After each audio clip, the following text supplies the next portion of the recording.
श्री राम मंदिराच्या रूपात बऱ्याच वर्षांपासूनची प्रतीक्षा पूर्ण झाली. मुळात अयोध्येतील राम मंदिर हा फक्त धार्मिक आध्यात्मिक विषयच नाही तर आर्थिक सुद्धा आहे. SBIच्या रिसर्चनुसार अयोध्येत एका वर्षात 5 कोटी भाविक दर्शन घेतील.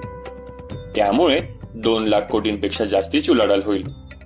प्राण प्रतिष्ठा सोहळ्यालाच 10,000 कोटींपेक्षा अधिकची उलाढाल झाली. UP सरकारच्या तिजोरीत राम मंदिरामुळे वर्षात 5,000 कोटींची करवसुली होईल. अयोध्येत 27 पेक्षा अधिक मोठे हॉटेल सूचीबद्ध झाल्यामुळे हॉस्पिटॅलिटी व्यवसायात खूप तेजी येईल. रोज येणाऱ्या लाखो भाविकांमुळे ट्रान्सपोर्टेशन सेक्टरला फायदा होईल. राम मंदिर क्षेत्र एअरपोर्टमुळे जगभरातील भाविक प्रवास करतील. त्यामुळे परकीय चलन वाढेल. राम मंदिर सुरू झाल्यानंतर अयोध्येमध्ये इन्फ्रास्ट्रक्चर 500 पटीने वाढल्याचा अंदाज आहे. तेथील जमिनीचे भाव खूप प्रमाणात वाढलेत.